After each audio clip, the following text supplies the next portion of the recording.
just like to mention that Emory received the Grassroots Activist of the Year Award at the recently held Americans for Prosperity Convention in Las Vegas, Nevada. And is there any doubt as to why he did? Thank you, Emory.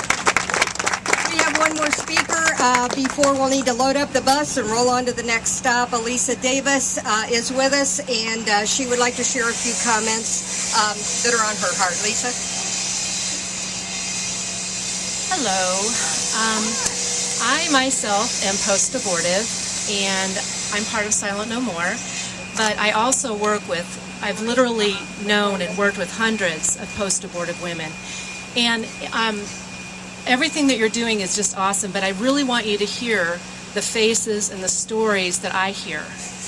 I hear and know of women who have had the medical abortion, RU486, who have saved the baby, not wanting to flush it down the toilet, not wanting to bury it, just hanging on to that baby. Very, very traumatized by their simpler abortion. I have talked to women who have begun to abuse their bodies, cut on themselves, attempt suicide. I have talked to women, the vast majority of them that I've talked to have suffered from depression, have seen counselors, have been on medication. I have talked to women who have abused substances in order to suppress the pain of their experiences, only to find themselves addicted years later and having to go through a process of dealing with withdrawal and coping with an addiction.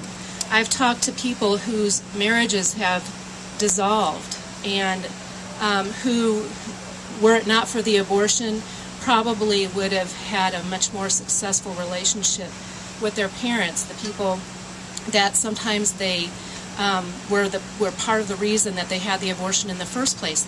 All of these people have sought the care of doctors, of counselors, of psychiatrists, and I know that all of that, just the very face of the people that I know, that I see, that has increased health care costs. And if you extrapolate that to the almost 50 million abortions that have taken place since 1973, the cost is outrageous. But there is a human face to that. There are people that are suffering. There are men and women that are suffering, men who feel emasculated, and men who suffer from aggression as a result of never having a choice as to whether or not they could parent that baby because the choice was made without their knowledge or without their consent. So I think that logically it just makes sense that abortion does increase healthcare costs. But that increase of healthcare costs has a human face, and those people are hurting. And I'll tell you one more thing. The main reason why many of the people say why they have chosen abortion is because it's legal. The legality of it, the way that our society has made it permissible, makes it acceptable to a young, scared woman. So I just wanted to share that with you and let you know that I think what you're doing is great, and I'm voting pro-life too.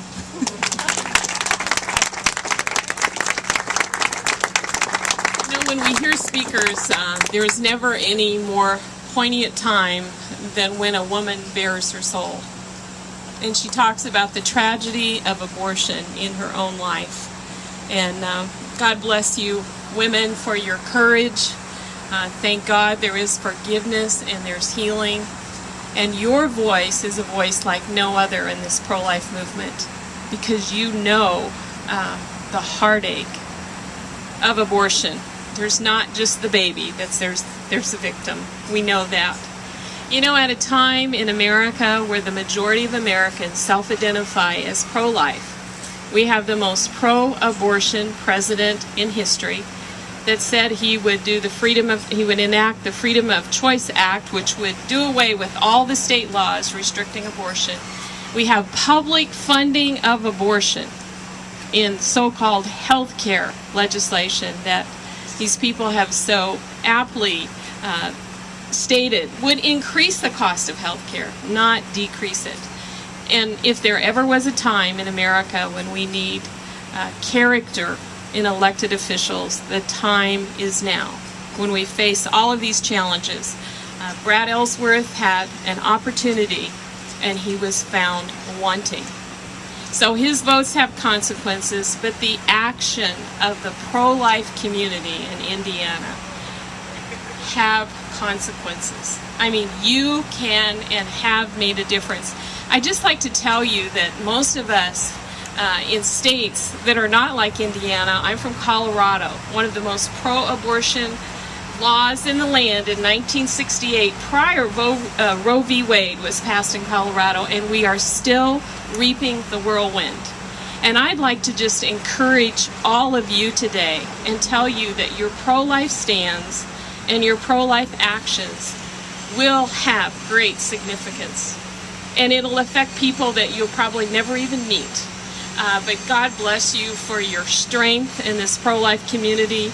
A lot of work has gone into all of this, and I'm so proud to stand with you today and the leaders. And I'd like to say to you ladies that are aspiring to office and already in office, hey, keep going, girl. We like it. Susan B. Anthony List is all about putting pro-life women in public office, because we pro-life women, we're worth our weight in gold. Because you know what? For years, we had these women that said that women's rights were abortion rights, speaking for us. They never spoke for me. They don't speak for me today. And our beautiful little girls aren't standing here anymore. But we want to be role models for young women. We are pro-women. We are pro-life. And God bless all of you for standing today. Come November, Brad Ellsworth, you lied. You said you were pro-life. And your lie, your vote for Obamacare with public funding of abortion will have consequences. God bless you all. Thank you. Kathy, we're ready to get on the bus. Thanks again for all your help. You might look at the other side of the bus. You'll miss something if you don't see that side. Oh, man. God bless you. Thank you. Congratulations.